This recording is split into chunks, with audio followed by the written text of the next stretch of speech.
Bom dia, muito bom dia. Que alegria estar aqui no Mapa 2025, um encontro promovido pela Movidaria para inspirar, para conectar e para transformar. O meu nome é Karina Lima e eu separei o meu melhor sorriso para hoje e eu terei a honra de ser a sua host nessa manhã que está repleta de ideias e de estratégias bem práticas para o futuro. Hoje, o time da Movidaria vai fazer mais do que simplesmente falar sobre tendências. Nós vamos aqui diferenciar juntos o que é uma tendência real de um simples desejo, palpite, adivinhação ou elucubração. O nosso propósito é justamente explorar como as tendências que são apresentadas a nós, elas podem ser transformadas em ferramentas práticas e devidamente aplicáveis para o dia a dia, que é o que mais nos interessa. Isso tanto para as decisões estratégicas na sua própria carreira, você que me assiste nesse momento, como para o futuro da empresa em que você atua. É importante falar de credibilidade, é importante falar sobre o processo na criação das coisas. Então eu estou aqui para te confirmar que o que nós trazemos hoje, isso reflete não só os 25 anos de trilha, de jornada da Movidaria ao lado de grandes corporações, mas também aprendizados muito frescos, muito recentes e insights que são captados de fontes críveis e renomadas. O que a gente vai discutir aqui, inclusive, foi cuidadosamente curado a partir de experiências práticas e de referências de âmbito global. Nós vamos juntos descobrir como tornar esse repertório um diferencial real e estratégico para navegar pelos desafios e as oportunidades que estão aí batendo a porta em 2025. Aqui nós temos dois objetivos muito claros, o que é importante para nortear essa nossa conversa. Um deles é a clareza e o outro é a aplicabilidade. Você aí deve ter visto que eu mencionei o número 25, né? Essa é a idade da Movidaria. A Movidaria, ao contrário de mim mesma, que não revelo quantos anos eu tenho orgulho de contar uma história incrível. E para isso, já que de repente pode ter alguém aqui que está em contato com a Movidaria pela primeira vez, produção, meu sonho era apresentar um programa de TV e o desejo vai ser realizado agora. Vocês podem colocar o Sir Miguel Júnior, um dos fundadores da Movidaria, no vídeo para mim? Eu quero... Opa, ele chegou. Bom dia, Alcir. E aí, bom dia, tudo bem? Tudo bem. Estou feliz aqui conectada. Alcir está numa base remota, assim como os correspondentes internacionais nos grandes telejornais. Vai contribuir conosco e olha, eu já vou começar causando e quebrando o protocolo, Alcir. Pensando em quem não conhece vocês, eu gostaria de te lançar um desafio, já que a assertividade é ouro nesses nossos tempos atuais. Você consegue explicar pra gente o que é a Movidaria em 30 segundos? Eu diria 25 para ficar combinando a métrica. No estilo de um tweet rápido e rasteiro? A palavra é sua. Tá fácil, hein? Mas eu acho simples explicar o que é a movidaria, né? A movidaria significa lugar de movimento. Nós somos um espaço aberto, criativo e, ao mesmo tempo, pragmático quando a gente fala de resultados. A galera aqui, o time todo, acredita muito em projetos únicos, experiências de aprendizagem únicas, que são capazes de trabalhar com cultura, com estratégia, com liderança e desenvolvimento de equipes. Isso é a movidaria, né? A gente gosta de provocar as pessoas para que elas façam os seus movimentos de vida e de carreira da melhor forma possível. Eu não sei se eu estourei os 30 segundos, aí, os 20 segundos que você me deu. Acho que Diga lá, estamos Karina. tranquilos. Estamos tranquilos na métrica. Eu estava de olho no relógio, afinal de contas, o meu papel é causar transtorno na sua vida. Mas fez muito bem a apresentação. Alcir, quero te agradecer. Produção, esconda o Alcir por um instante, porque já já eu chamo ele de volta. Eu quero explicar antes, é importante trazer clareza sobre como é que esse encontro vai acontecer. Ele vai estar com uma estrutura formada por 3 eixos que são breves, direto ao ponto, do jeito que a gente gosta, mas essenciais na sua natureza. O primeiro deles é sobre cultura organizacional. E dando spoiler, o Alcir é uma das pessoas que conduzirá este momento do nosso encontro, junto com a DJ, que está aqui no estúdio, criando a expectativa do ao vivo. Eu consigo vê-la aqui, ó, na minha lateral. O segundo bloco é o de aprendizagem corporativa. E aí, Cauê vai fazer companhia para você para falar sobre esse tema. Por último, mas não menos importante, a gente tem desenvolvimento de liderança com o Léo e com a Bárbara. O que eu quero aqui frisar, lembrar importante, É essencial que as nossas vozes todas ecoem e esse é um espaço não só de movimento, como não poderia deixar de ser, mas de boas conversas. Portanto, fiquem à vontade para interagir no chat do nosso post no LinkedIn, do nosso espaço, do nosso estúdio ao vivo, enviando as suas perguntas, os seus insights. A gente está de olho super interessado no que virá. Esse espaço é nosso, é de vocês. E agora, realizando mais um desejo de grande programa de TV. Produção, eu vou pedir para que vocês rodem a partir de agora a vinheta do primeiro bloco, que será conduzido pelo Alcir e pela DJ. Senhoras e senhores, com muito orgulho, é hora de cultura organizacional. Roda o VT!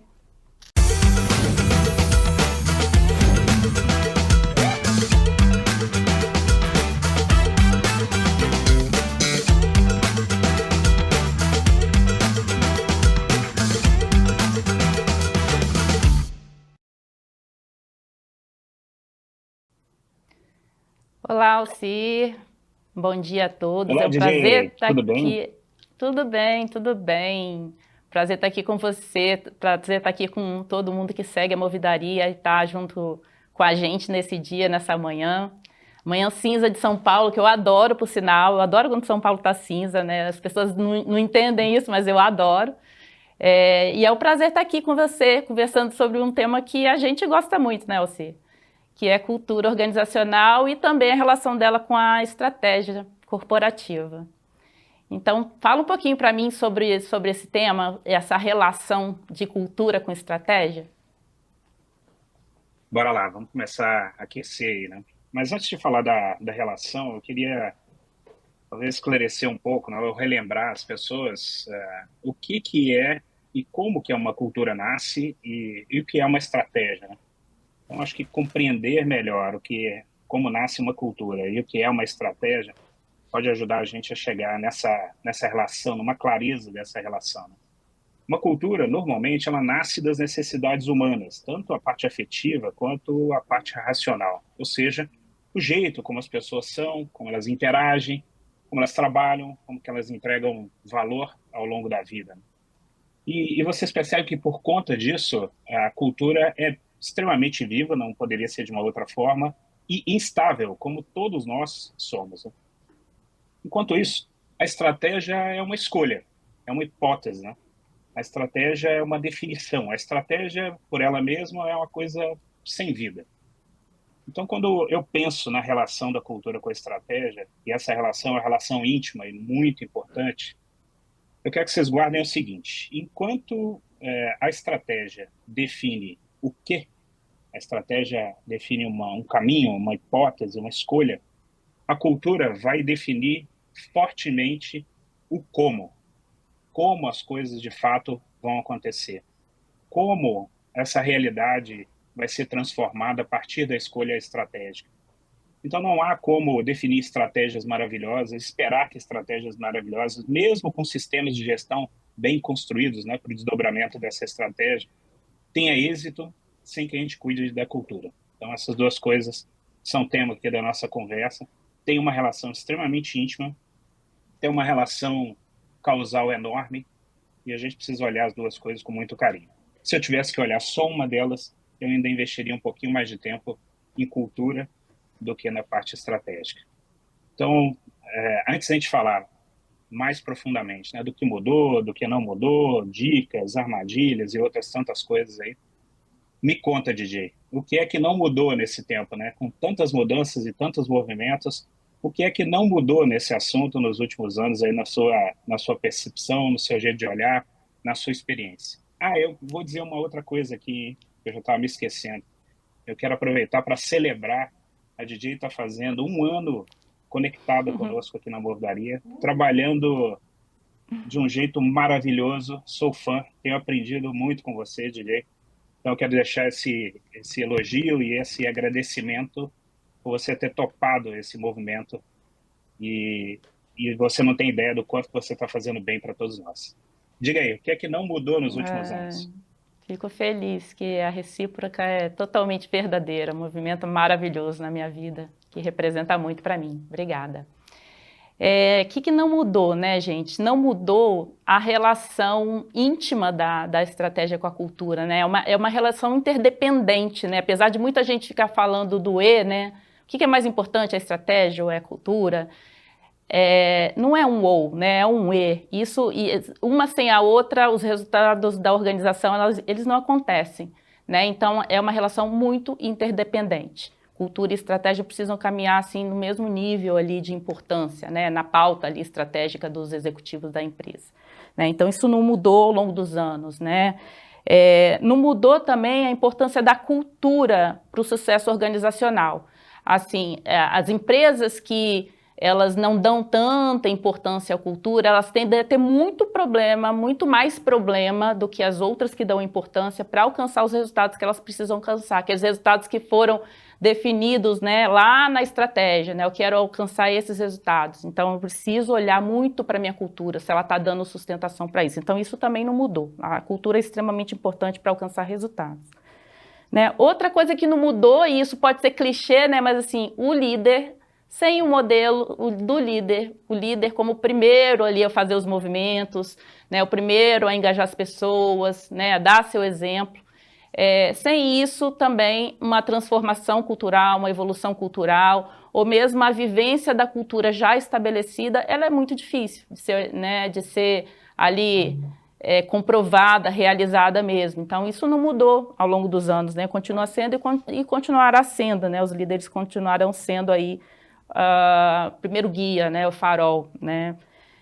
E outra coisa também que não mudou é a cultura como um diferenciador competitivo, né? Tem empresas que são também muito conhecidas, né? E há tempos aí, né? A Amazon, a Apple, a Netflix, elas entenderam muito bem essa questão, né? E elas usam a cultura delas como um diferenciador competitivo. Elas atrelam, né, a oferta de serviços, de produtos delas a cultura, a estratégia definida, e por isso elas têm tanto sucesso aí nos resultados delas. Então, todas essas coisas não mudaram ao longo dos tempos, apesar, né, de toda essa evolução que a gente está vendo aí em tecnologia, toda essa velocidade que a gente está vendo, isso não mudou.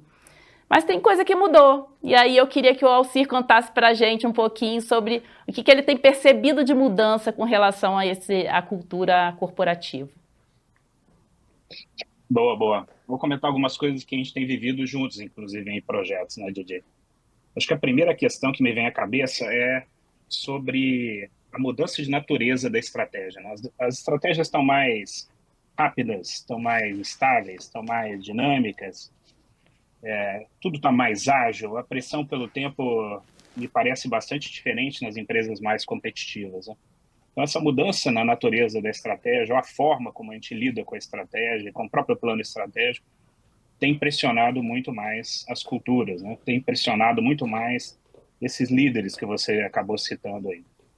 Acho que uma outra coisa que tem também mudado, e também por conta de pressão, é o quanto a cultura e estratégia estão alinhados, têm alguma coerência, ou uma boa coerência, com o que a gente chama de ciclo de gente e com o próprio sistema de gestão. Então, não adianta eu ter uma cultura de um jeito, ou sonhar com uma cultura de uma forma, ou mesmo ficar tentando desenhar, consertar a cultura, né? Eu não acredito muito nessa questão de consertar culturas, mas tentando desenhar uma cultura muito cheia de moda, muito cheia de coisas contemporâneas, ao passo que eu tenho a estratégia indo para outro lugar, mas quando eu olho o ciclo de gente, né, todo o ciclo de gente, ele não combina com essa cultura, que não combina com a estratégia e que também não combina com o sistema de gestão, né? Eu tenho um jeito de gerir rotina e de implementar projetos que são alavancas estratégicas de um jeito meio desconectado da própria cultura. Então, isso para mim é um negócio que tem mudado cada vez mais. Eu acho que no passado, 10, 20, 30 anos atrás, era possível você pegar esses erros, né, ou essas deficiências de cultura, essas disfunções de cultura, e compensar isso com esforço, compensar isso com dinheiro, compensar isso com outras coisas dentro da companhia. Hoje eu não vejo isso mais como possível. Acho que uma outra coisa que tem mudado muito também são essas novas gerações chegando, né? A gente está vivendo o maior encontro de gerações dentro do ambiente corporativo. Se eu não me engano, a gente tem, quando eu olho Baby Boomers, a última estatística que eu vi, cerca de 10 mil profissionais aposentados por ano no Brasil, olhando os últimos 5 anos. Mais ou menos isso, enquanto a geração Z chegando. Não é só uma questão de substituição de gerações, mas principalmente de como esse encontro de gerações pode nos ajudar a construir culturas mais fortes, mais consolidadas, melhores, mais coerentes, e isso, óbvio, refletir na estratégia e no desdobramento da estratégia. Separar essas culturas, separar essas gerações, dizendo a geração Z é assim, a Y é assim, a X é assado, os baby boomers não sei o quê, as novas gerações não querem nada. Separar, segregar, não vai ajudar, né? Toda segregação, você aumenta a violência, né? Você vai levar as pessoas a não trabalharem juntas, não conviverem, não desenvolverem empatia. Acho que essa é uma outra coisa que tem mudado muito quando eu falo de cultura e de estratégia dessa relação. Bom, aí está ligado diversidade, equidade, inclusão, tá tudo dentro disso aí. O papel dos líderes, né? Bom, liderança nunca foi muito simples, né? O papel da liderança, os líderes sempre estiveram muito pressionados, desde que o mundo é mundo, mas eu acredito que nos últimos 5 anos, principalmente pós-pandemia, essa pressão sobre liderança é enorme, né? Eu não vou entrar muito nesse lugar aí, porque o Leonardo e a Bárbara daqui a pouco vão falar com todos nós sobre esse assunto, mas essa pressão sobre liderança está enorme, enorme, enorme. Então, o que mudou é que as coisas estão menos estáticas, ou pelo menos a sensação de que as coisas estão mudando numa velocidade enorme. Então, quando eu olho cultura e olho estratégia, eu preciso olhar essas duas coisas juntas, mas numa dinâmica muito diferente, né? Eu preciso estar muito atento em relação a essas coisas. DJ, me conta e conta para todo mundo aí quais são as armadilhas mais comuns aí que a gente viveu com os nossos clientes em 2024. E quando eu olho para 2025, né, a gente olha para 2025, algumas dessas coisas vão se repetir.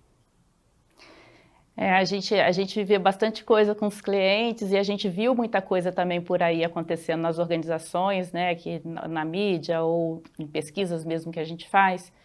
E a gente ainda percebe bastante o desalinhamento, né? Essa é uma das armadilhas entre cultura e estratégia, né? Então a estratégia está caminhando por um lado e a cultura está caminhando por outro. Se às vezes a gente quiser fazer uma brincadeirinha com os clientes, mesmo a alta liderança às vezes, e falar, lista aí qual que é a estratégia da corporação, quais são os objetivos estratégicos da corporação, me arrisco dizer que muitos não saberão, né, descrever, se eu tirar ali o celular e o computador da frente deles, não saberão. Então, isso é um cuidado muito grande, uma armadilha muito perigosa, né? Então, a comunicação, esse saber, né, não só da autoliderança, mas de todos os colaboradores, qual é a nossa estratégia, ou quais são as nossas estratégias, quais são os nossos valores que dão sustentação a essa estratégia, deixar isso declarado, né? Então, cuidado com essa armadilha desse desalinhamento aí entre as duas coisas, né?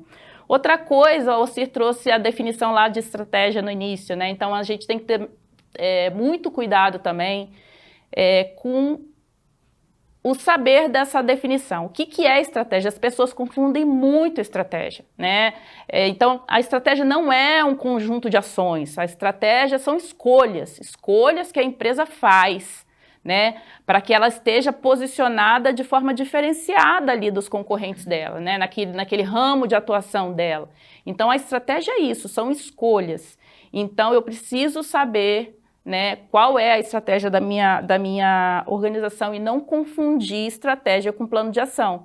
Tem um vídeo muito interessante que, coincidentemente, eu e Alcir, eu achei esse vídeo e eu falei, Alcir, olha esse vídeo, que incrível, porque ele esclarece muito esse ponto, que é um vídeo do Roger Martin.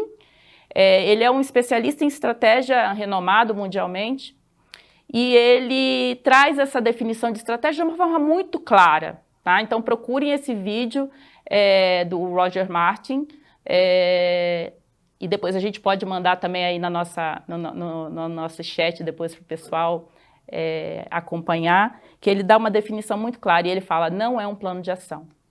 Estratégia não é um plano de ação, então cuidado com essa armadilha aí. E outra armadilha muito comum também, Alcir, eu definir a cultura como conjunto ali abstrato, uns nomezinhos abstratos, sabe? Integridade, né? Respeito. E aí, gente, o que que é isso, né? Então, assim, eu preciso, e aí outra curadoria muito bacana também, que a gente recentemente deu uma estudada nela, é um artigo da Erin Meyer, que ela fala que a gente precisa ter a cultura definida com base em dilemas reais do negócio. Então, é eu identificar esses dilemas, quais são os dilemas mais comuns que acontecem aqui na nossa organização, né? E aí eu dizer para as pessoas, eu comunicar às pessoas, eu ensinar as pessoas como que elas se comportam quando esses dilemas acontecem, né?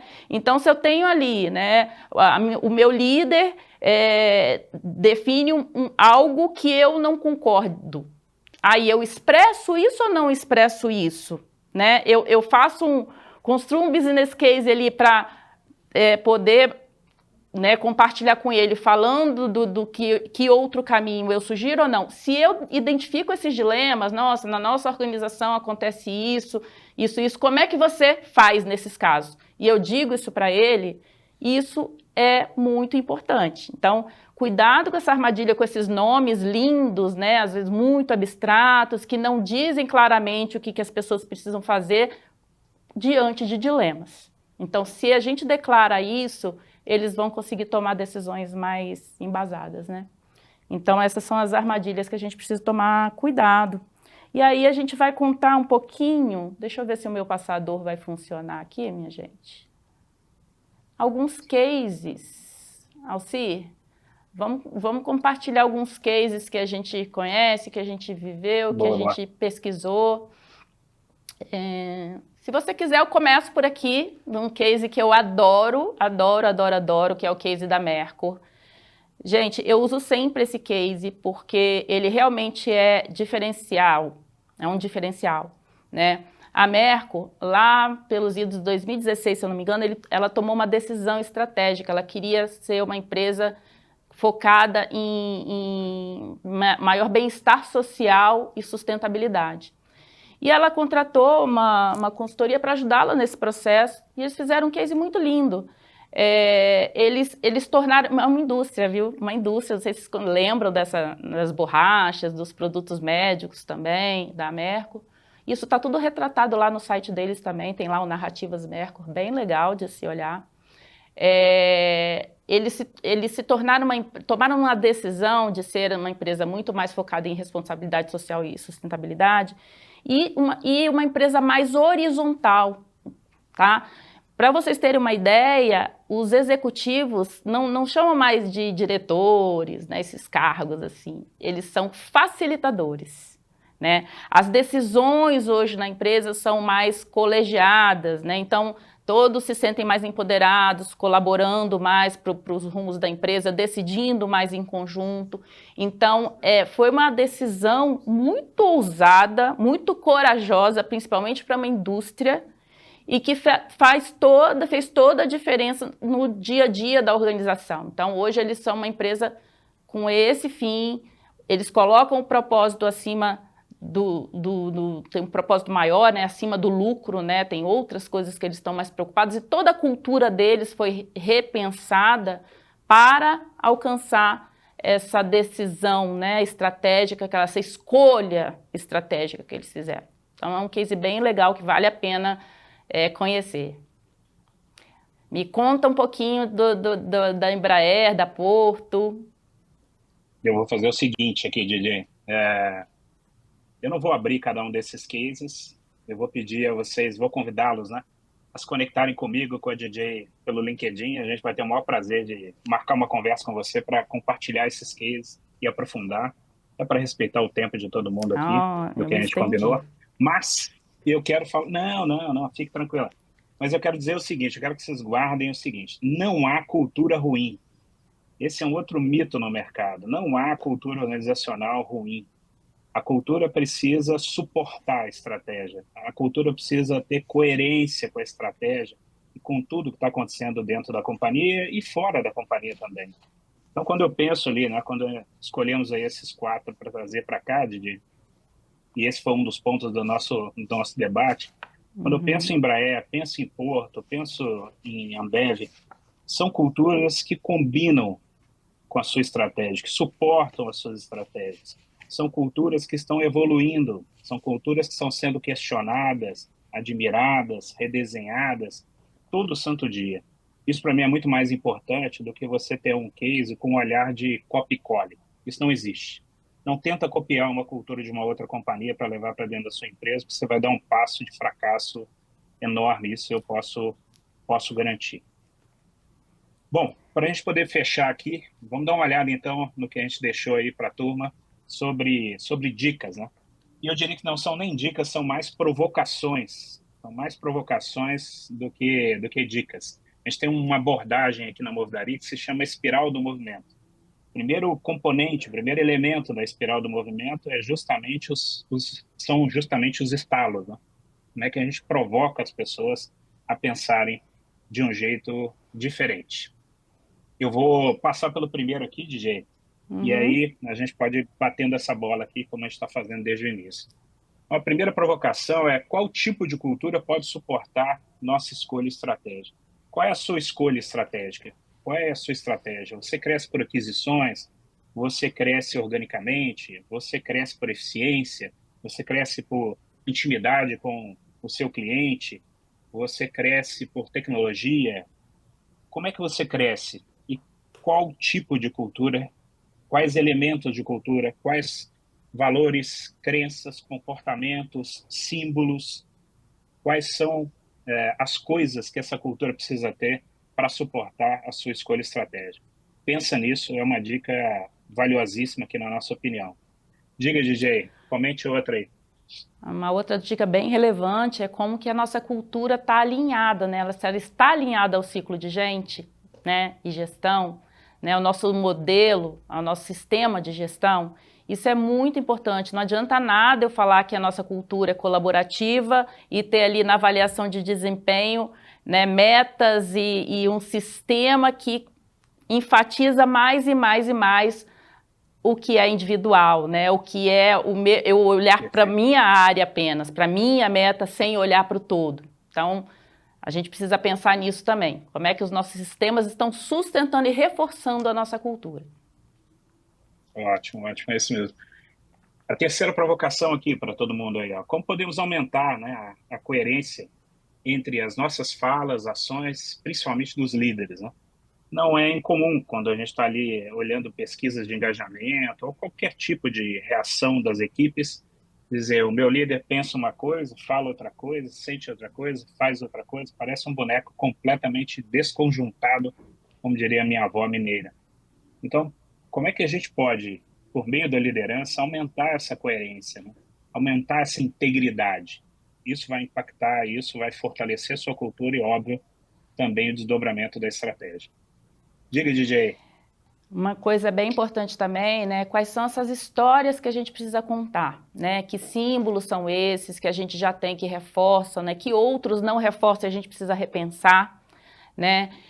Que rituais a gente já tem, e aí, gente, não é inventar necessariamente algo novo. Usar rituais que já existem para, né, reforçar, né, uma definição da liderança, né? O que a gente já tem que ajuda nessa sustentação da estratégia, né? Então, é olhar para isso. Às vezes é só trazer para a consciência, às vezes até já existe, né? A gente só não está utilizando.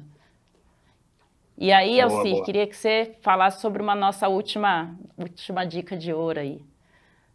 Que é o exemplo, né? Assim, sem uma liderança que seja exemplo, de fato, dificilmente você vai ter uma evolução cultural que vale a pena fazer, que vale a pena viver. Dificilmente você vai ter um desdobramento da estratégia. Então, essa liderança precisa dar o exemplo. Então, eu acredito que muito nessas coisas todas que a gente debateu aqui rapidamente, compartilhou com todo mundo que está nos assistindo. E eu quero deixar uma última mensagem, como um bom mineiro, né? Eu não poderia deixar de esquecer, né? E citar o velho e bom Guimarães Rosa, quando ele diz que o que a vida quer da gente é coragem. Correlacionar cultura e estratégia de uma maneira corajosa, requer que a gente, de fato, mostre as nossas vulnerabilidades, requer que a gente converse sobre isso de uma maneira muito aberta, transparente.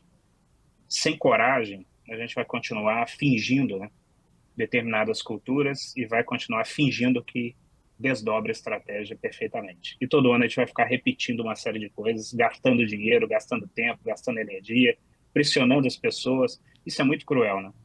Então, que a gente tenha coragem e que a gente tenha muita coragem de falar sobre essas coisas abertamente e de construir um caminho que seja melhor para todo mundo. DJ, muito obrigado pela oportunidade aí. Obrigada a você, E Alcir. antes de chamar a Karina, isso aí, diga aí, antes da gente chamar a Karina de volta.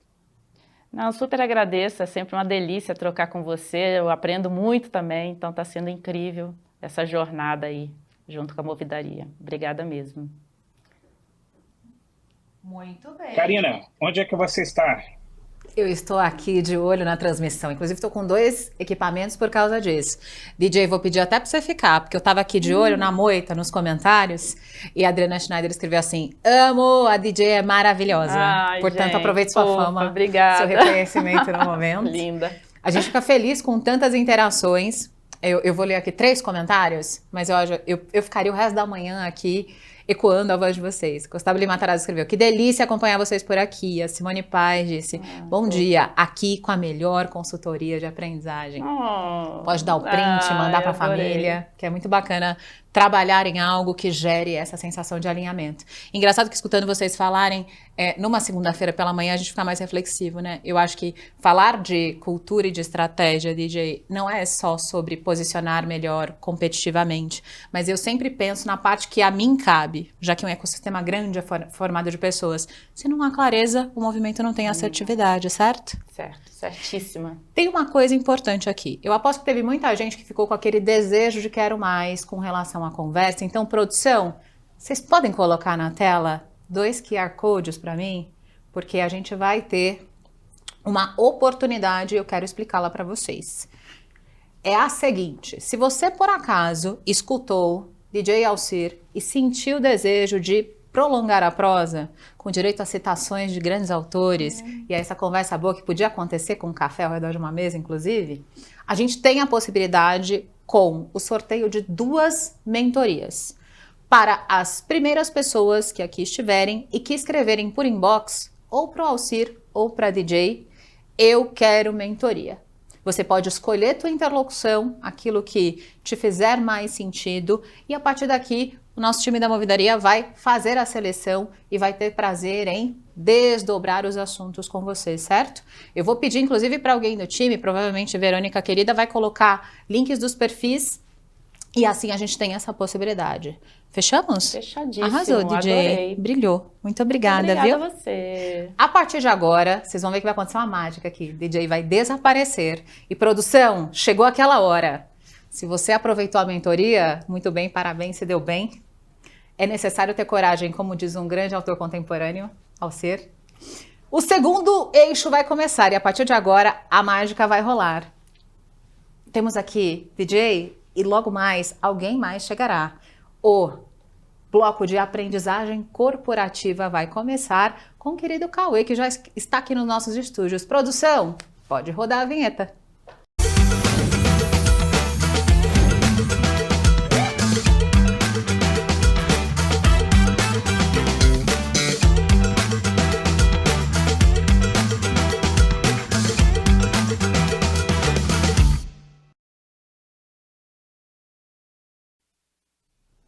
O ao vivo permite tudo. Você pediu, a gente atende. Produção, vamos facilitar o fluxo. Além dos links dos perfis que a gente mandou no chat, posso colocar na tela QR Code para você apontar com o celular e assim a gente ter a visão de quais são os caminhos? Podemos? Produção, pode mostrar. A gente tem os QR Codes na tela. Muito bem. É só apontar para o QR Code ou você vê o endereço aí no LinkedIn também. No chat, estamos cercando você de todos os lados. Se esse era o sinal que você esperava para continuar a conversa, a hora é agora. Aproveitou a oportunidade? A gente aqui é agoniado, eu quero chamar o segundo bloco. Posso chamar a vinheta de novo, produção? Acho que faz sentido. Fechamos o assunto 1? Fomos de cultura e a partir de agora, senhoras e senhores, preparem-se. O segundo eixo de aprendizagem corporativa vai começar logo após a vinheta.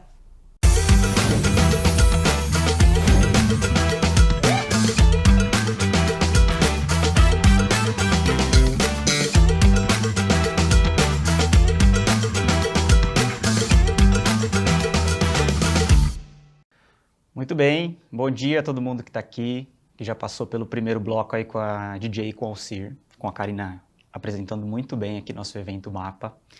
E eu estou aqui hoje, aproveitando a audiência de vocês, para agradecer logo de cara, né, a audiência, a presença, o tempo de vocês aqui, para refletir com a gente sobre caminhos para o ano que vem, né? Acho que esse olhar da movidaria, que a Karina introduziu muito bem, para tendências, não são aquelas profecias, né, ou aquele olhar tão longo, de tão longo prazo, para a gente olhar para o que a gente pode fazer dentro das nossas empresas quando os assuntos são cultura, liderança e cultura de aprendizagem. Mas sim, movimentos que a gente percebe ao longo de todo esse tempo trabalhando com esses temas e o que a gente pode implementar já no ano que vem para conseguir aproximar essa visão de futuro para a nossa realidade.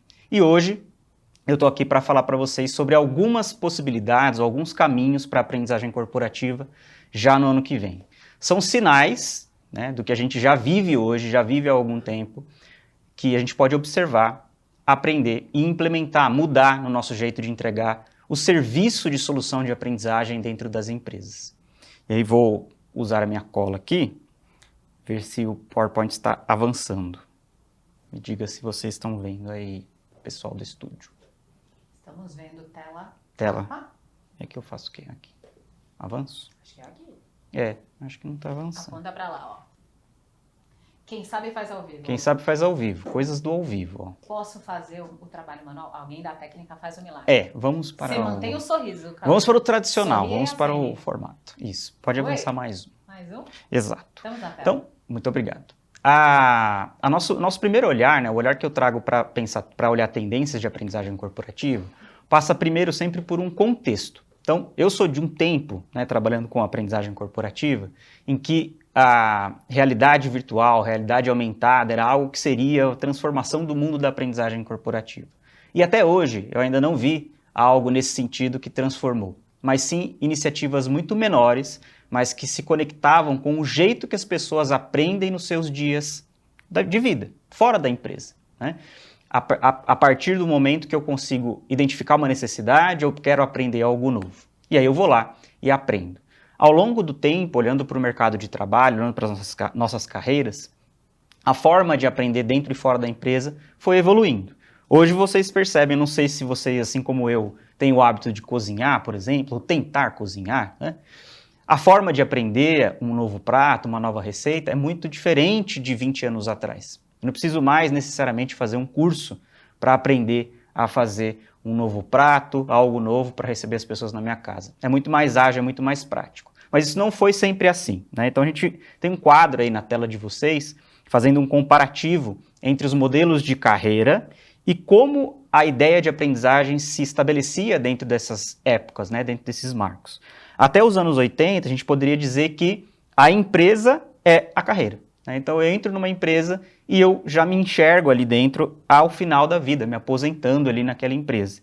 E a noção de aprendizagem ali estava muito conectada com aprender o que era pedido para você. Então, você entra, aprenda isso, você terá sucesso. E todas as métricas de aprendizagem eram orientadas nesse sentido. Entre os anos 80 e os anos 90, já tendo mais acesso, mais iniciativas voltadas para a internet, né, para conexões aí globais, eu tinha um olhar de carreira 2.0, ou você é a carreira, né? A gente podia dizer que você faz o seu caminho, você cria a sua estratégia, a sua trilha de desenvolvimento de carreira. E a forma de aprender também é orientada por esse modelo dentro das organizações, né? Então, aprenda com os melhores modelos da empresa. Se espelhe nesses padrões, nesses modelos, que você vai conseguir desempenhar e desenvolver. E a ideia de carreira, nesse momento, era estender a visão, né? Então, quanto mais tempo eu passo dentro dessa empresa, melhor. Entrando nos anos 2000 até 2020, eu tenho um olhar que eu chamei de carreira 3.0, né? Então, esse olhar de carreira 3.0 é basicamente ainda o que a gente vive hoje, um pouco do que a gente vive hoje, mas você, né, o seu trabalho é a carreira. Então, a forma como você entrega soluções, entrega serviços, não só dentro de um trabalho formal, é a sua carreira. Dentro de um pilar só de profissão ou de múltiplos pilares. E a ideia de aprendizagem aqui é aprender as competências mais desejadas, ou seja, não necessariamente você tem uma trilha desenhada, você precisa saber qual é e você segue o desenvolvimento dessas competências para que você consiga encontrar o seu propósito. Acho que essa é a palavra que resume carreira e a forma de aprender nesse tempo. E hoje, até onde eu não sei, né, de hoje até 3 pontinhos como está aí na tela, a gente tem um olhar para as suas habilidades sendo a carreira. Então são as habilidades que você adquire dentro e fora da empresa que vão ser a carreira. E aí o impulsionamento para a aprendizagem vem a partir dessa perspectiva, né, de aprender para você crescer, chegar ao seu próximo step.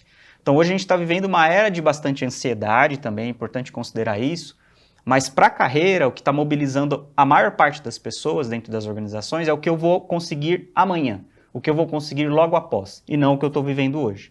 Então é o olhar de desenvolvimento para o meu próximo step. E isso impulsiona a gente a nunca parar de aprender. Então a ideia de que eu cheguei, terminei uma trilha, fiz uma formação universitária, fiz um curso, estagnei, estou ali parado, isso já não existe mais, porque é uma mudança muito intensa no mercado de trabalho e nas nossas vidas. Pode avançar, por favor. E quando eu olho esse modelo de aprendizagem hoje, pensando em um modelo em que a gente nunca para de aprender, quando eu vou para a aprendizagem corporativa, o ideal seria que a gente espelhasse isso dentro dos nossos modelos de aprendizagem, né? Então, como é que eu entrego para as pessoas estímulos suficientes para que elas consigam nunca mais parar de aprender? Ou não queiram enxergar, não consigam enxergar um final nessa linha de desenvolvimento, né, nessa trilha. E aí eu trouxe um modelo que acho que inspira bastante projetos que a gente faz aqui na Movidaria de Cultura de Aprendizagem, que é do Josh Bersin, um modelo muito conhecido, do modelo de maturidade da aprendizagem corporativa, que são 4 níveis. Aí talvez você que esteja dentro de uma cadeira de aprendizagem, de educação na empresa, pode tentar se encaixar ou entender onde você está nesses níveis, né? Então a gente tem basicamente o nível 1, que é o nível de aprendizagem episódica programada, ou seja, a nossa famosa pastelaria, né? Chega e entrega todo tipo de solução. E isso é um desafio muito grande para a gente que trabalha com aprendizagem, né? Porque eu preciso ter uma estrutura, uma universidade corporativa, uma arquitetura, algo que dê conta dessas demandas que sempre chegam e que a gente tem que entregar logo para amanhã. O nível 2 é a responsiva contextualizada, ou seja, onde já tem uma estrutura que consegue dar conta, criar uma cultura mais organizada de aprendizagem dentro da empresa, e eu não fico toda hora apagando incêndio, né, entregando ali soluções de aprendizagem para todas as áreas.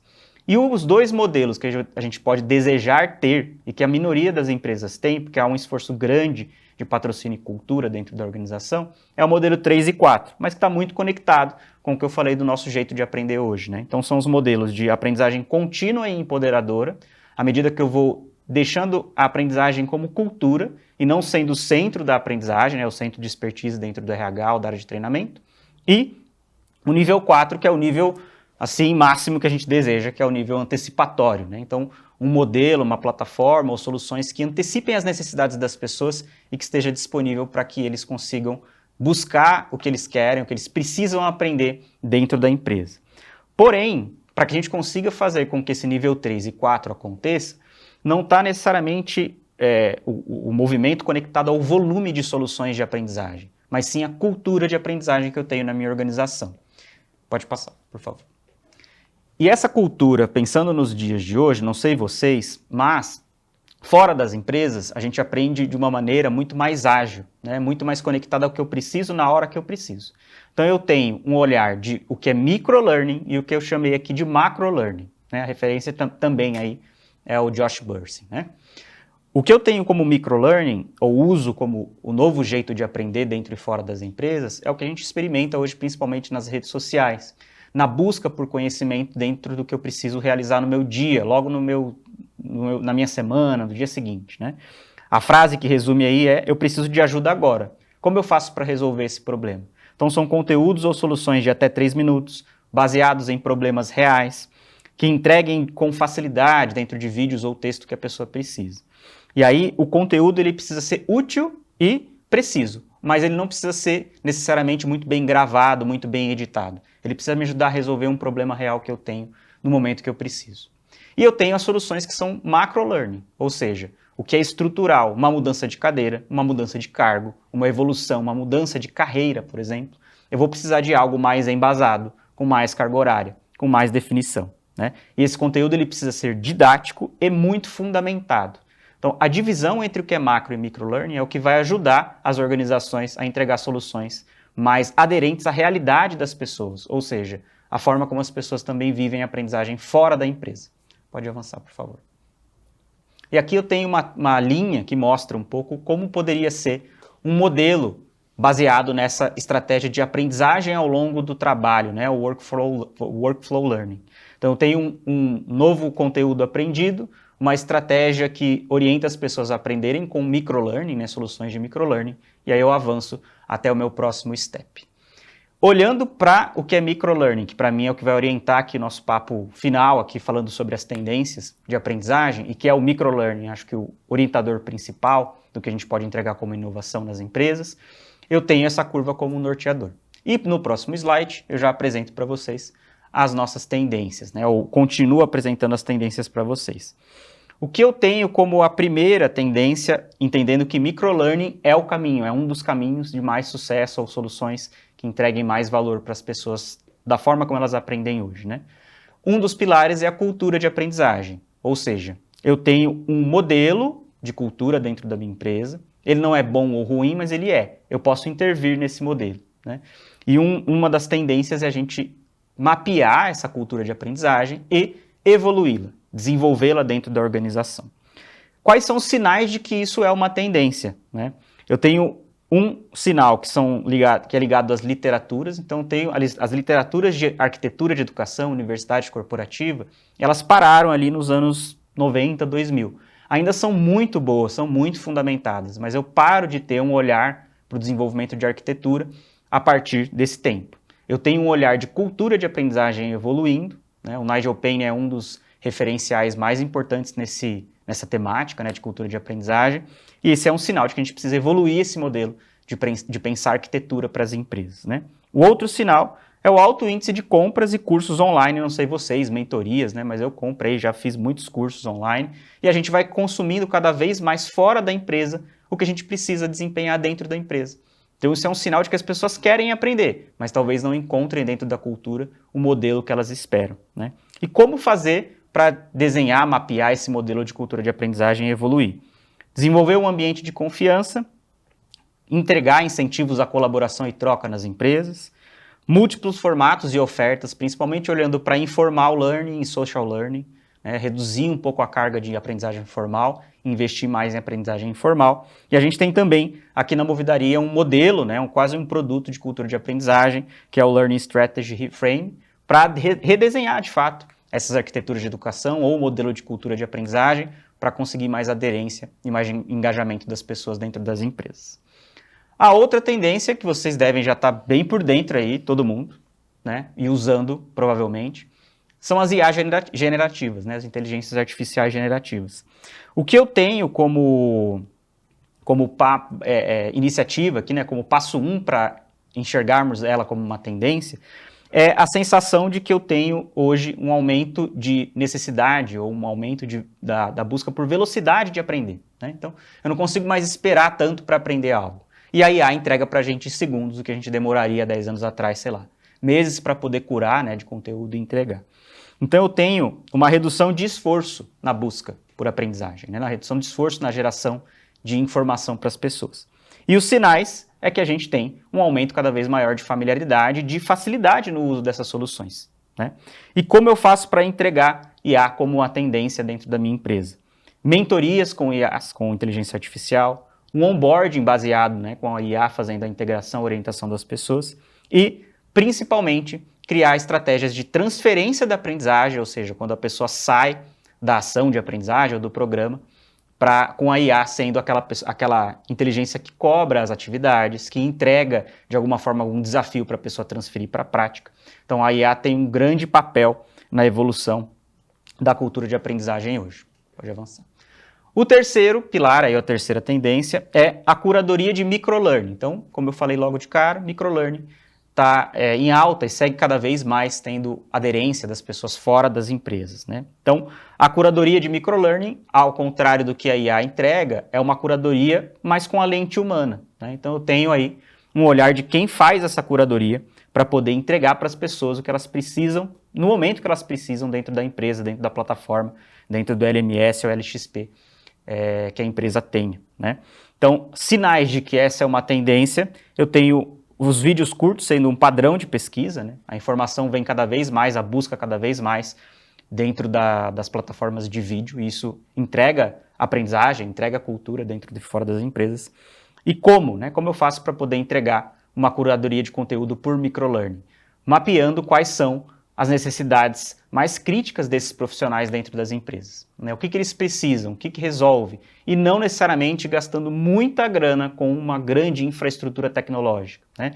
A gente precisa entregar dentro do microlearning o que é útil e prático, e não necessariamente o que é embasado e didático, tá? O próximo, o penúltimo aí, núcleo de aprendizagem por capability. Então eu tenho grupos de pessoas, né, trabalhando para explorar caminhos inéditos dentro da organização.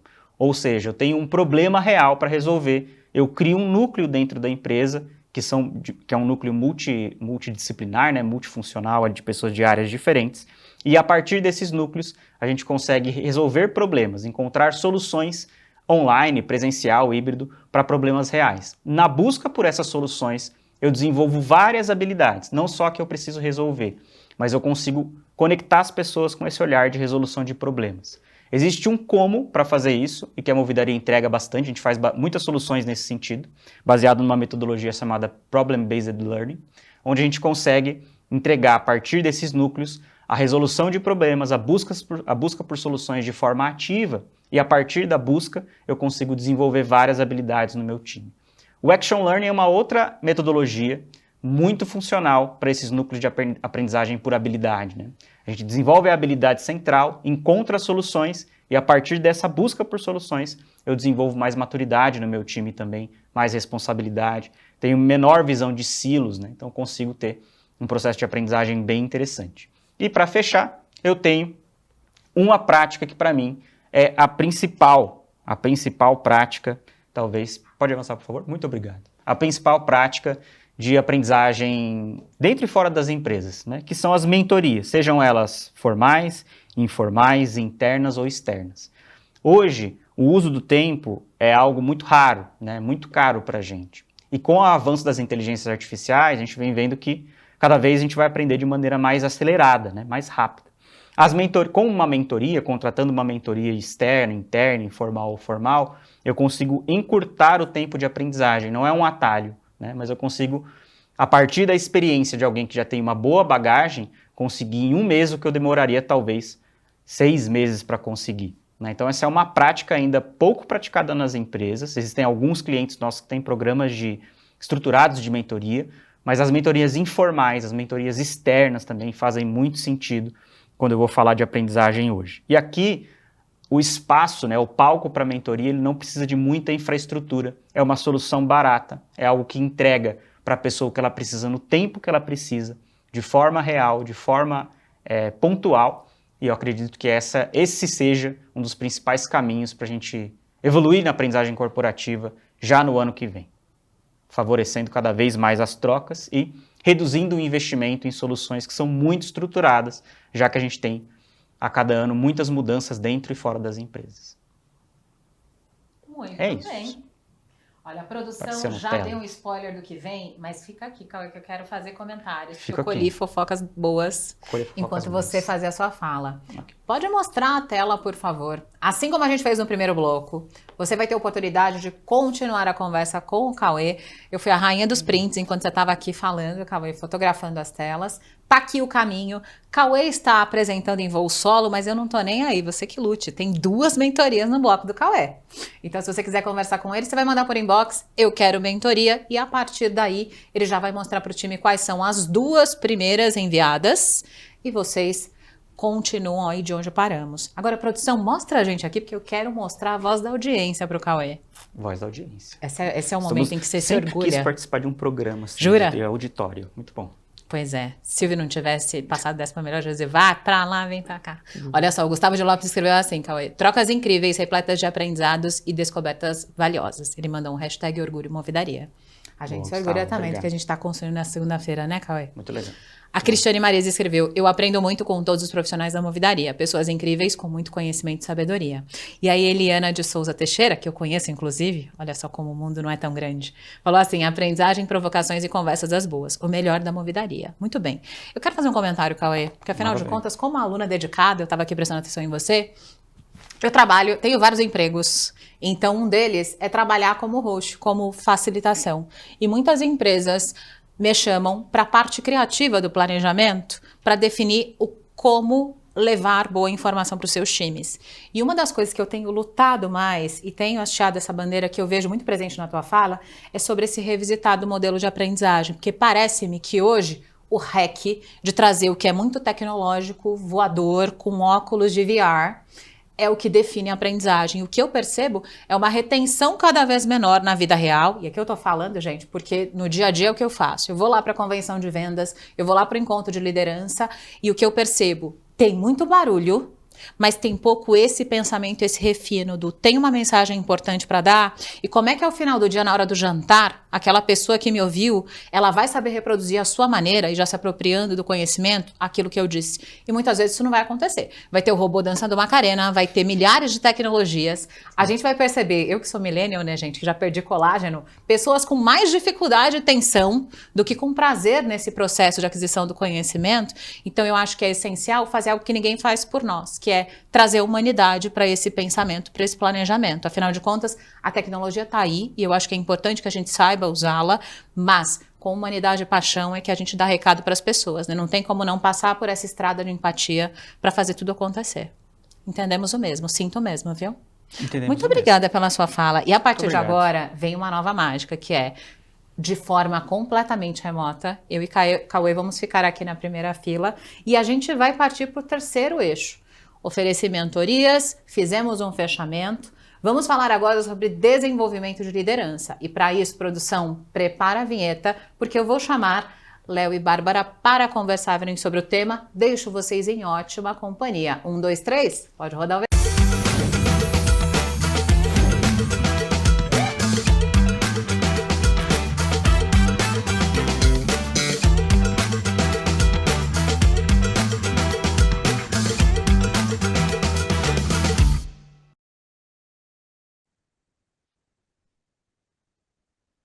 Olá, já estamos aparecendo aí, Karina?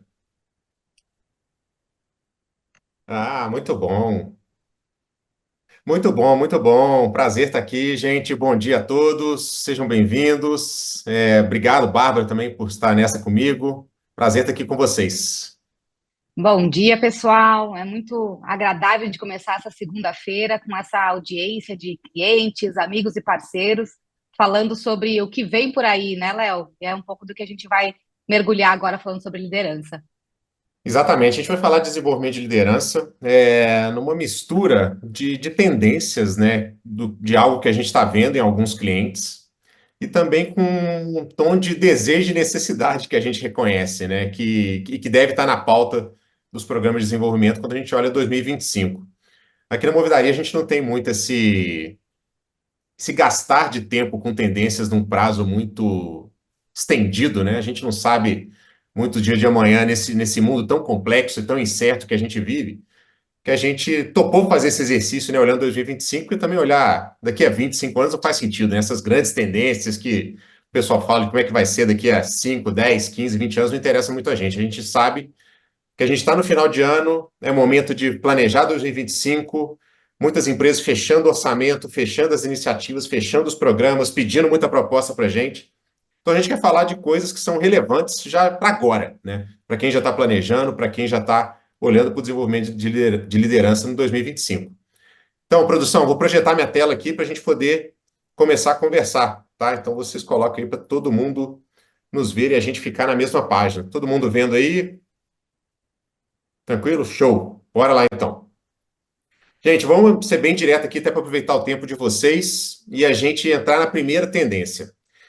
Essa primeira tendência que eu vou trazer, como eu disse, é algo que a gente observa em alguns clientes, né, que já estão entendendo um pouco disso, e outros que seria legal até ter esse olhar e ter um pouco desse frame para poder planejar. Então, eu vou trazer uma primeira tendência aqui que impacta muito no desenho dos programas de liderança, né, que são os orientadores que vão delimitar as iniciativas de aprendizagem para esses líderes no próximo ano. Então, se eu puder dar um nome para isso, eu coloco essa primeira tendência como um desenvolvimento por contexto. Alcir, DJ e também Cauê já falaram um pouco de contexto em suas falas, né? Já trouxeram um pouco disso nas suas falas, e eu vou reforçar aqui um pouco desse como, tá? No desenvolvimento de liderança. Então, áreas de RH, TID, DHO, universidades corporativas, isso é muito importante para vocês desenharem os programas. E aí, o primeiro tópico que eu trago é: se a gente está falando de desenvolvimento por contexto, eu tenho que focar nos desafios do negócio. Isso é algo que a gente fala há tanto tempo, mas ainda a gente vê áreas tratando o desenvolvimento de liderança como um simples escolher de um menu de tecnologias legais e competências que estão na moda. Não pode ser assim, né? A gente tem que ter um olhar para o negócio, tanto macro como micro, e como é que essa estratégia está desenvolvida para esse próximo ciclo.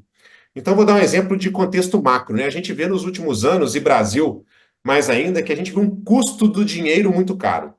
Ora, isso tem impacto gigantesco na estratégia, principalmente naquelas empresas que têm um alto CAPEX, alto investimento, o custo do dinheiro tem um impacto muito grande em rentabilidade, taxa interna de retorno.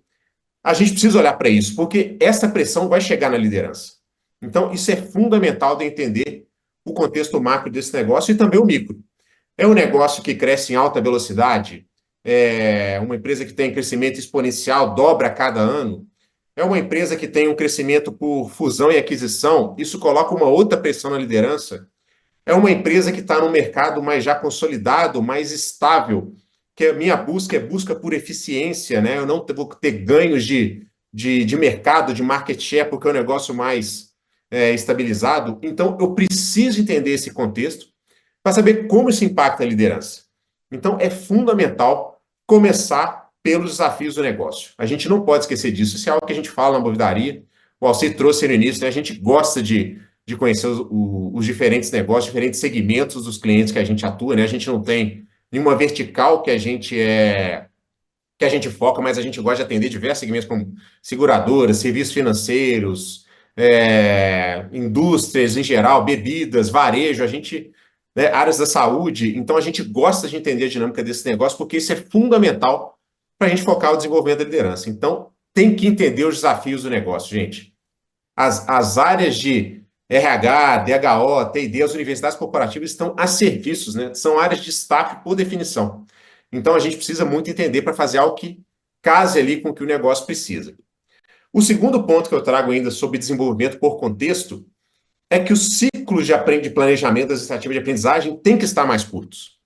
A gente está num momento de muita incerteza econômica, como eu disse aqui, custo do dinheiro mais alto, muitas mudanças, né, geracionais, com muitas gerações no ambiente de trabalho.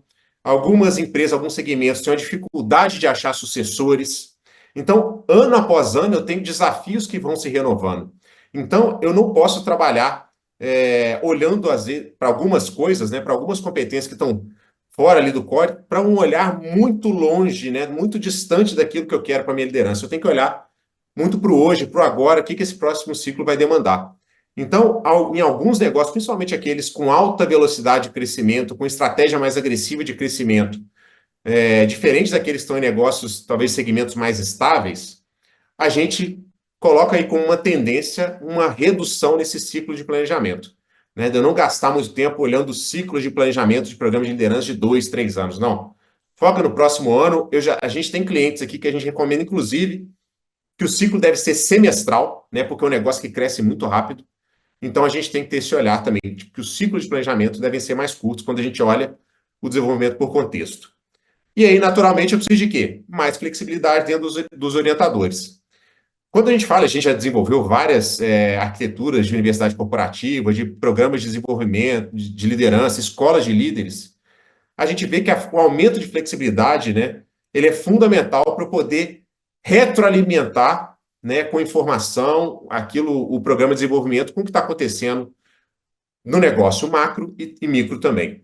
Então, a gente precisa ter flexibilidade. Os orientadores, eles orientam direção, mas o como a gente vai navegar, né? Eles dão ali uma noção do mapa, mas eu tenho que ter um olhar para o terreno também, né, gente? Então, isso é fundamental. O líder, ele seguia muito pelo terreno. A estratégia é uma hipótese, né, como o Auxílio e DJ trouxeram aí, mas o terreno vai me dar as informações se aquele mapa das minhas hipóteses está valendo ou não. Então, é sempre um olho no mapa e um olho no terreno. Então, os programas de desenvolvimento, quando eles consideram o contexto, eles têm que ajudar o líder a olhar tanto para o mapa, a estratégia, a hipótese, o que a empresa tem como objetivo, mas também olhar para o terreno que o líder está pisando a cada dia. E aí, se eu puder sintetizar nessa primeira tendência, né, quais são as perguntas chaves para você olhar esse desenvolvimento por contexto? Primeiro, eu preciso de um elemento do negócio. Qual que é a estratégia do negócio para o próximo ciclo, para o próximo ano fiscal? Isso é fundamental. Começo por aí. Depois eu junto com a questão da cultura, né? Quais são os elementos de fortalecimento da cultura? Como é que cultura e negócio vão conversar ali para um impulsionar o outro? Para fazer as coisas ali de forma agregada. Como Auxílio e DJ já trouxeram, não vou gastar muito meu tempo aqui. O terceiro elemento está relativo ao quê? Às pessoas. Quais são as necessidades de execução do ciclo de gestão para cada nível do pipe? Cada nível do pipe tem uma necessidade quando a gente fala em gestão de pessoas. A gente precisa reconhecer isso. Aquele que é primeiro, está na primeira gestão, que é a primeira liderança, ele tem que ter um olhar ali para aprender esse ciclo de gestão, para ele ver quais são os momentos cruciais ali para ele poder fazer a gestão do seu time, entender como que ele ajuda na integração, como ele ajuda no desenvolvimento, como é que ele avalia desempenho, como é que ele dá feedback, porque é a primeira liderança. Um líder que está lá em cima, que está lá na alta liderança, C-level, ele tem que ter um outro olhar para o ciclo de gestão, olhando os seus diretos, olhando toda a cadeia que ele influencia. Então, a gente precisa entender isso para cada nível do pipe. Eu preciso ter um olhar contextualizado também, olhando a gestão de pessoas para cada nível do pipe. E aí, o cruzamento, né, de negócio, cultura e pessoas, eu tenho que olhar as competências que impulsionam a execução dessas três dimensões. Então, as competências são fruto dessa interseção. Eu não posso olhar as competências, como já disse aqui anteriormente, como um simples menu das coisas que estão quentes no mercado e achar que vai encaixar ali. Não, eu preciso ter um olhar com base nessas três dimensões de negócio, cultura e pessoas para desenhar os meus programas de desenvolvimento de liderança. Então, isso é fundamental. Porque qual a pergunta que o líder vai fazer para vocês? O que eu ganho com isso? O que eu ganho com isso? É fundamental a gente poder responder isso, gente. A gente vê em alguns clientes muito dessa reclamação, putz, eu preciso forçar ali com que as pessoas participem das iniciativas de aprendizagem, a disputa com o tempo dos líderes, né, que estão aí sob grande pressão. É muito difícil e tal. Então, essa sua proposta de valor, reconhecendo as dores da liderança em cada um desses três blocos e oferecendo algo que atue nas dores deles, vai ajudar a responder essa pergunta. Então, isso é fundamental. E aí, falando, né, de gestão de pessoas, né, e desse olhar para o desenvolvimento de líderes, a gente também precisa falar de sucessão. E aí eu vou passar a bola para a Bárbara aqui. Bárbara, entra com as tendências aí quando a gente fala de sucessão, de pipeline, porque isso também é fundamental para a gente poder definir como a gente vai desenvolver esses líderes, né? Sem dúvida, Léo. Vou abordar isso num contexto de uma tendência que fala de como organizar tudo isso, qual é o frame, qual é a estratégia que a gente precisa pensar para o desenvolvimento de programas de liderança. E a gente participa de diversas pesquisas, acompanha muitas pesquisas, realiza estudos mesmo aqui através dos nossos profissionais especialistas da Movidaria e principalmente acompanha a realidade dos nossos clientes. E a gente sabe que o motivo pelo qual um tomador de decisão aporta dinheiro para investir em programas de desenvolvimento de liderança, ou que esse tema está na agenda, é basicamente, fundamentalmente, para que a gente possa formar pulmão de líderes, né? Ter pessoas preparadas e aptas para ocupar as posições de liderança, seja porque passamos por escassez de liderança, seja porque a estratégia do negócio prevê crescimento e a gente precisa ter pessoas formadas e preparadas, e para suprir e nutrir o próprio pipeline, porque a cada movimentação as cadeiras se mexem, as pessoas crescem e novas necessidades surgem, novos gaps precisam ser sanados. Então, diante desse contexto, né, o RH precisa olhar para essa direção, para onde meu negócio está indo, qual é a dor que realmente está latente. É a dor do crescimento? É a dor da manutenção? O que eu, como educação corporativa, como RH, preciso pensar como estrutura dos meus programas e das minhas experiências de desenvolvimento de liderança para ajudar nesse objetivo? E aí eu trago aqui 3 premissas, eu gosto de chamar de premissas ou de eixos, que todo profissional de RH precisa olhar para avaliar se os seus programas de desenvolvimento estão, em 2025, atendendo e ajudando o negócio. E a primeira premissa é tudo aquilo que vai nos ajudar a dar sustentação para o negócio. Quais são as minhas iniciativas que vão ajudar na manutenção da cultura, que vão ajudar nessa perpetuação do negócio? Nós estamos olhando para isso? Nossas experiências de aprendizagem estão ajudando o negócio a cuidar dessa sustentação? A segunda premissa que eu trago aqui é aquilo que vai focar no incremento, no aumento da performance.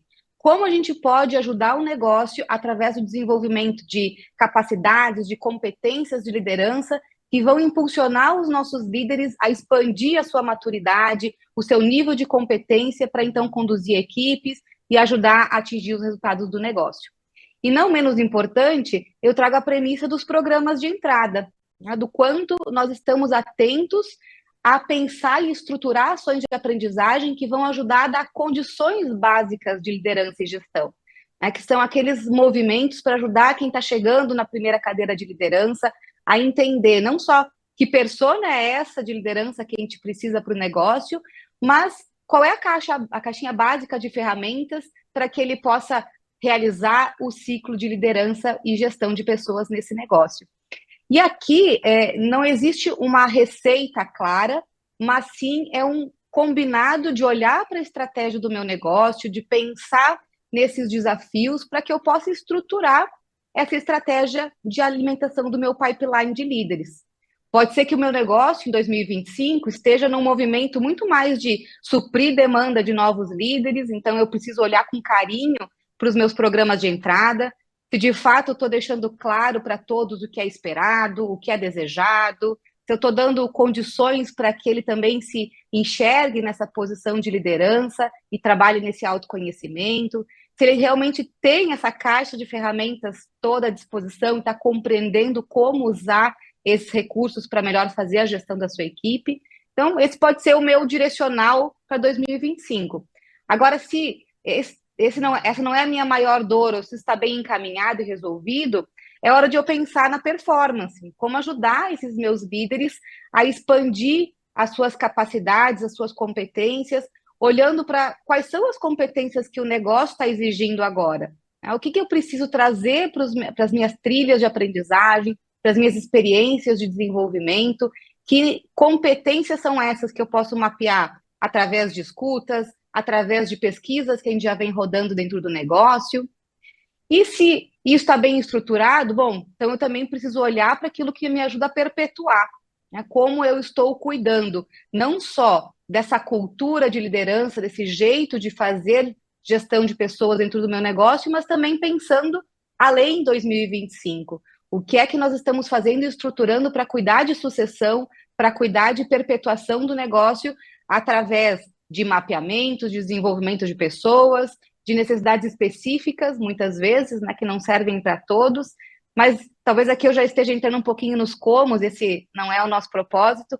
O Cauê já trouxe para a gente uma série de insights, de possibilidades e tantas outras coisas que a gente pode pensar aqui em formatos que façam mais sentido para esse time de lideranças dentro do meu negócio, para atingir os meus objetivos no estilo do meu público. Então, aqui, essa tendência fala um pouquinho de como estruturar essas estratégias, que, como eu disse, não tem receita de bolo e vai depender, de novo, de contexto e também, obviamente, do investimento que a gente tem disponibilizado para o ano e do que a gente acredita que vai fazer e surtir mais efeito para ajudar o nosso resultado a prosperar e ampliar. E temos mais uma, né, Léo? Temos mais uma, temos a terceira. É legal, Bárbara, eu vou pegar um pouco da ponte de você falando dessa questão do pipeline. Falo que vai aqui meio que uma dica, né, mas é uma coisa que às vezes pode parecer óbvia, é que a estratégia ela é muito tangibilizada no orçamento, né, gente? Então, assim, aquilo que é estratégico tem que aparecer no orçamento. A gente já tem caso aqui de clientes que passaram por essa questão do apagão de líderes, né? Que não olha o desenvolvimento de liderança atrelado ao olhar de pipeline, de sucessão e de como a gente deve ter esse pulmão de líderes que a Bárbara citou. Então a gente tem que olhar, tem que ter esse olhar integrado, né, gente? DHO, RH, TD, tem que favorecer esse olhar integrado para você não ter essa falta de líderes aí na operação. Então, principalmente para empresas, né, que têm uma estratégia grande, né, e forte de crescimento por aquisição, é fundamental ter esse pulmão de líderes, né?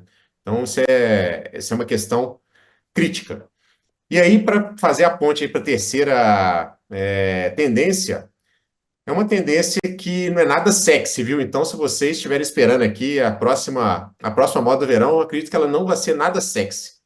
Eu disse no início, nessa questão do dinheiro mais caro, a gente precisa ter em mente que o mundo da gestão, ele é ditado pelo que acontece nos Estados Unidos, né? Nós somos muito pequenos, né? O Brasil, em termos de publicação, pesquisa sobre gestão, é insignificante, né? A gente tropicaliza muita coisa que vem dos Estados Unidos, então as grandes universidades, os grandes escritores, as empresas, né? Essa questão está toda lá. E a gente vê nos últimos anos que esse movimento já começou a acontecer nas Big Techs, e eu acho que agora ele vai extrapolar, vai se ampliar, vai ter um novo olhar, um novo holofote para esse tema, que é o tema da eficiência. Então, a gente está no mundo de dinheiro mais caro, e a gente está vendo agora esse movimento do governo americano, né, com o próximo presidente aí, convidando o Elon Musk, né, para esse novo papel, né, de como se fosse ele um ministro, né, da eficiência, onde vai tentar reduzir custos no governo americano, que é o maior orçamento do mundo. Então, o holofote vai estar sobre isso. Ele vai estar sob um escrutínio muito grande. Então, do mesmo jeito que a gente vai ver a mídia questionando aquilo que ele faz, ver se está dando resultado ou não, a gente também vai ver o mundo acadêmico falando disso. A gente vai ver mais artigos falando de eficiência. E isso vai virar prática para as empresas. Então, a gente está falando do maior empresário do mundo, no maior governo do mundo, o maior orçamento do mundo. Então, naturalmente, esse tema da eficiência vai voltar a virar moda, né? Então, ele vai ficar, querendo ou não, vai ficar um pouco mais sexy com aquilo que está acontecendo.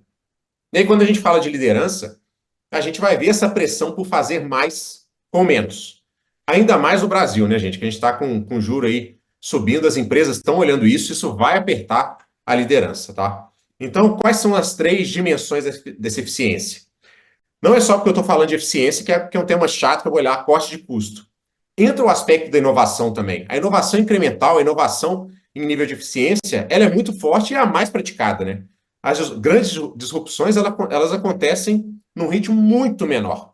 Então, a inovação incremental volta a aparecer aí na agenda do líder para ele ver as oportunidades que ele tem de ganho a partir de processos que já existem, né?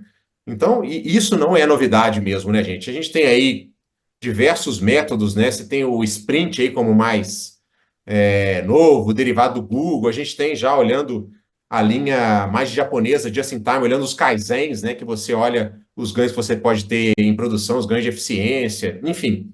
Mas a inovação incremental, ela visa esse ganho de eficiência. Então, é fundamental a gente preparar os líderes também para ele olhar para os seus processos e ver onde que ele pode ganhar eficiência ali, onde que ele pode reduzir custo, onde que ele pode diminuir lead time, reduzir tempo.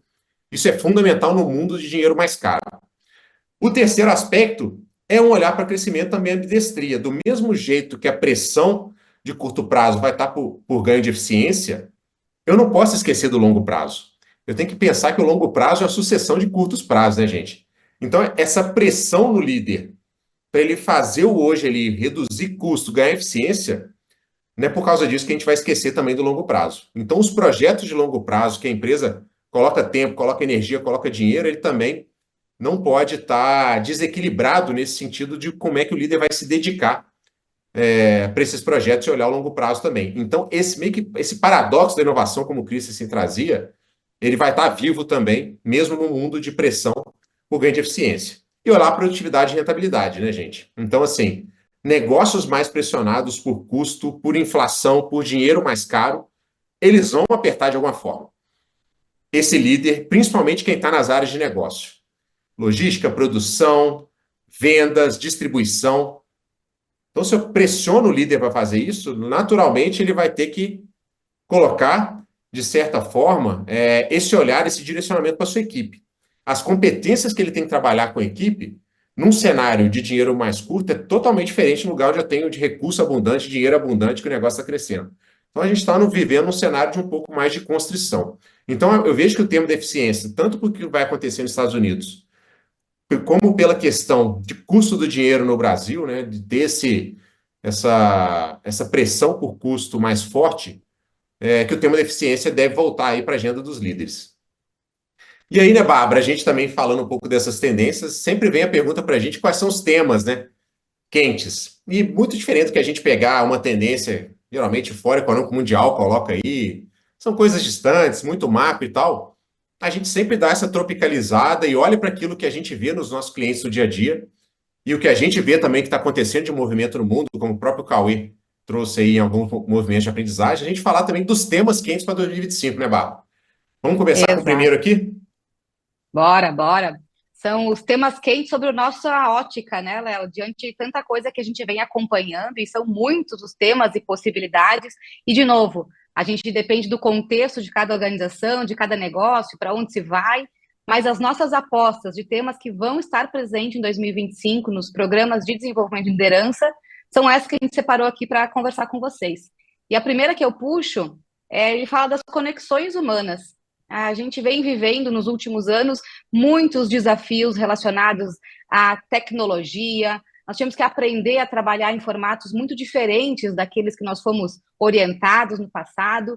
E em 2025, trabalhar essas relações, trabalhar essa empatia, essa proximidade do líder com as suas equipes, para visar o engajamento e uma relação ainda mais próxima, é um dos temas que a gente acredita que vão estar muito presentes em 2005. Então, para começar, é isso, Léo. Muito bom. Eu queria até complementar, Bárbara, porque recentemente não, já é uma pesquisa que já é feita já por décadas, já quase 4 décadas, que é o nível de confiança dentro dos países. Eu achei isso muito importante para a gente considerar esse contexto do Brasil.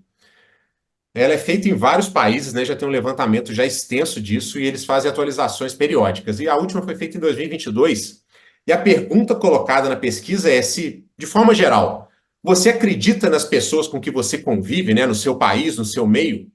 E o Brasil é um dos países com a pior percentual de pessoas que respondem sim, eu posso confiar nas pessoas.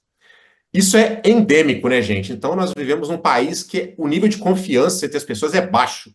Então, o papel do líder, ao assumir uma equipe, a ter ali a sua equipe, novas pessoas entregando essa criação de conexão, para aprender a trabalhar próximo e criar confiança é fundamental para ter o desempenho. Quando você tem a Dinamarca lá com 74% das pessoas dizendo que confiam no seu meio, né, nas pessoas do seu meio, no Brasil é só 7, 10 vezes menos. Então isso é, assim, emblemático, né, para um país como o nosso e também quando a gente vai olhar os programas de liderança. Então, fortalecer as conexões humanas é fundamental para se ter alto desempenho. E aí, entrando na segunda, eu vou trazer aqui que é IA com foco em produtividade. Muito do que está acontecendo de movimento, né, com as inteligências artificiais aí entrando, né, no nosso dia a dia, principalmente no último um ano e meio, a gente vê que os RHs devem favorecer a autoaprendizagem dos líderes, né, gente? Isso aqui é ferramenta que você vai aprender mexendo. Então, o líder ele tem que ter ali a noção, né, principalmente olhando essas ferramentas que são baseadas ali em texto ou fala, como ChatGPT, Copilot, Perplexity e assim por diante, que eles têm que entender a gama de possibilidades delas, como que conversa com elas e depois vai testar, vai brincar, vai aprender fazendo, né? Então, até aqui mesmo na Movidaria a gente faz isso, né? A gente assina algumas ferramentas, usa elas e periodicamente a gente tem encontro aqui de práticas. Então, assim, era igual mexer no Google há 30 anos atrás, a gente aprender a mexer na internet. E a tá aqui vai ser um serviço como outro qualquer no futuro, né? Vai ser algo muito pulverizado na nossa sociedade. O líder tem que aprender e tem que aprender fazendo. Então, o RH tem que incentivar o uso, mostrar as possibilidades, como fazer e deixa o líder mexer. Então, a gente vê que há uma pré-determinação também muito forte dessas ferramentas com foco na produtividade. A gente vê algumas coisas acontecendo aí de vídeos feitos por IA, muito realista e tal, mas isso ainda está muito incipiente. A gente vê que há uma pré-determinação dessas ferramentas para ganho de produtividade. Outro dia mesmo, dando um exemplo aqui, né, Bárbara, a gente fazendo nossa pesquisa para o podcast, uma ferramenta de IA me ajudou a ganhar 3 horas e meia frente a algo que se não tivesse IA, eu ia gastar 4. Então, em meia hora eu resolvi um problema que a IA me ajudou, que se eu não tivesse ela, eu gastaria umas 4 horas buscando referências para coisas que estavam fora do radar, e você tem que entrar em vários sites e tal. Então é isso, é fazer mais com menos tempo, né? Então muitas dessas ferramentas têm esse foco. E aí vamos entrar na terceira então, Bárbara. Você acabou de me dar o gancho aí, Léo. Esse exemplo que você trouxe ilustra bem o quanto esse cenário agora de super informação, muito acesso, tecnologia, e até puxando um pouquinho do que você começou falando lá sobre o contexto de hoje, né, a dificuldade, o quanto cada vez mais as empresas vão precisar fazer mais com menos. Não que seja um tema novo, mas eu trago aqui a capacidade analítica como um ponto crucial para os líderes se prepararem ainda mais em 2025. São muitas variáveis, a complexidade de temas, de novo, de informações é tão grande que a gente já precisa ajudar os nossos líderes a avaliarem bem o contexto, fazerem boas leituras de cenário e considerarem informações e dados relevantes para que eles possam não só recomendar ações para o negócio, mas também tomar suas próprias decisões em relação às suas equipes e às suas áreas de atuação. Então, capacidade analítica vem como um dos temas quentes na nossa crença para ajudar a reforçar, inclusive, o uso de IA que a gente veio falando agora. Então, anota aí que esse é um tema que não pode faltar na programação em 2025. E o próximo tema quente, você até falou um pouquinho sobre ele, Léo, na terceira tendência, mas acho que vale a pena reforçar aqui também.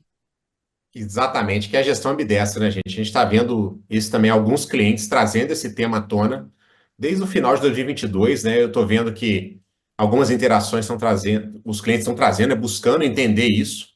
Inclusive, já é um convite aqui que o nosso próximo podcast vai ser sobre ambidestria, viu? Então, quando vocês verem lá publicado no final do ano, a gente vai estar falando de ambidestria, que não é um tema novo, mas a gente vê voltando agora, né, com essa questão de eu tenho um foco muito no hoje, eu tenho que resolver muito problema hoje, mas eu não posso esquecer do amanhã. Então, ajudar os líderes a lidarem com esse paradoxo, né, temporal, né, que eu tenho muito incentivo focado no curto prazo, mas eu tenho que fazer as coisas sem esquecer do longo prazo. Então, lidar com isso não é fácil. Então, a gestão ambidestra é fundamental, a gente vê como tema quente também.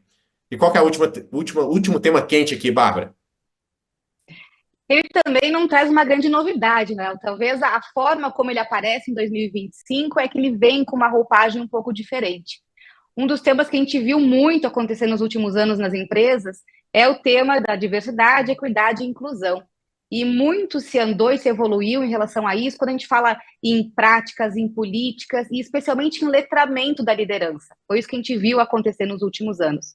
O foco a partir de agora vai ser e precisa ser ajudar esses líderes a ultrapassar a barreira do letramento e compreender como eles podem, através de comportamentos pró-diversidade, realmente trazer esse tema para o dia a dia nas suas equipes.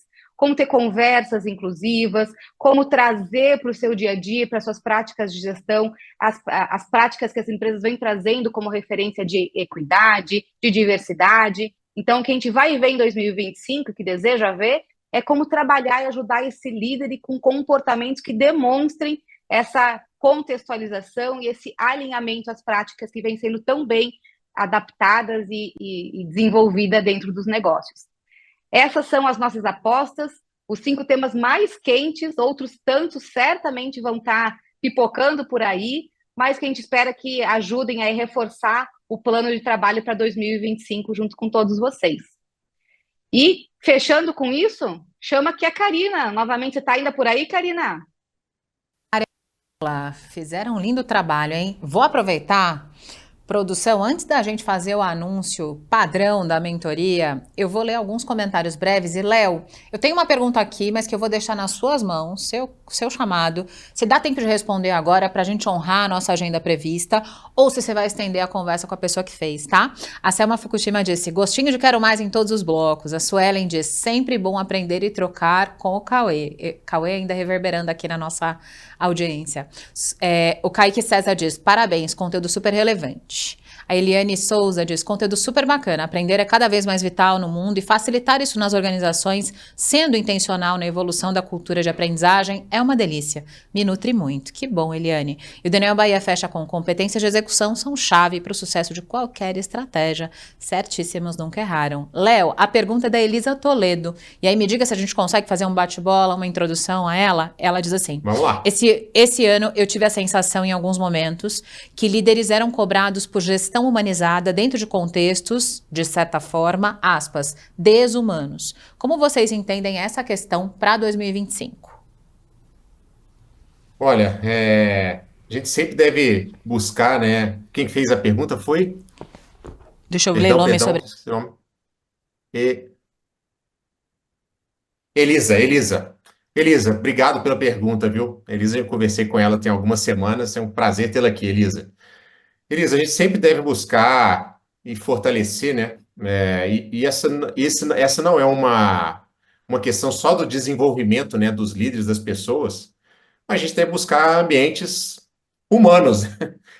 Pode ser redundante isso, mas a gente tem que ter respeito onde a gente trata, onde a gente cultiva nossas relações profissionais ali. E a gente deve fortalecer isso naquilo que tange o desenvolvimento de líderes. Existem outros aspectos, quando a gente fala dessa questão do ambiente, que estão além dos programas de desenvolvimento, né? Então, o trato do líder a gente pode influenciar, a gente pode trabalhar competências que ajudem nisso, mas a gente tem que ver que as pessoas respondem a incentivos. Não adianta nada eu ficar com o discurso de gestão humanizada se eu tenho incentivo apontando para outro lado. Então, essa coerência que o Auxílio DJ trouxeram lá no início, falando de cultura e de estratégia, ela tem que estar presente. O próprio ambiente físico também comunica. A gente já viu algumas empresas que fizeram uma virada nessa questão do comportamento com base no replanejamento do ambiente físico, né? Fazendo todo aquele remake, deixando o ambiente mais confortável, mais bonito, mais claro. Tudo isso influencia. Então, é uma questão que tem várias facetas para a gente poder atuar e tentar resolver. Mas essa questão dos incentivos também é forte. Não adianta nada eu ter um discurso se eu tenho incentivos que levam para outro lado. Não adianta nada eu falar que eu tenho um discurso na frente aqui da câmera, que a gestão da equipe tem que ser humanizada, se eu, como líder, perante os outros líderes de outro nível, eu estou dando outro tom. Então, quando a gente fala de desenvolvimento de liderança, olhando aquilo que nos tange, sim, a gente pode mostrar vários desses elementos, mas não cabe só a gente, com os programas de desenvolvimento de liderança, a delimitar o líder, como é que ele vai ter uma gestão mais humanizada. Tem outros elementos também aí que precisam estar alinhados, tá bom? Mas obrigado pela pergunta, foi muito importante.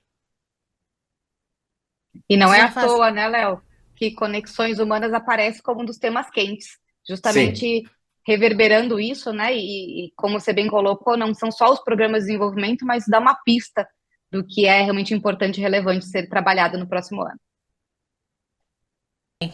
Temos as nossas falas registradas. Léo, vou te pedir um favor. Chegou aquela hora que a audiência espera, a última chance da manhã, de mostrar o QR Code de vocês para que as 2 mentorias sejam cedidas. E aí vocês já sabem a regra, certo? Mandou no inbox ou do Léo ou da Bárbara, eu quero mentoria. Se você for um dos 2 primeiros contatos, vai acontecer contigo o desdobramento dessa conversa sobre liderança e sobre muitos outros temas.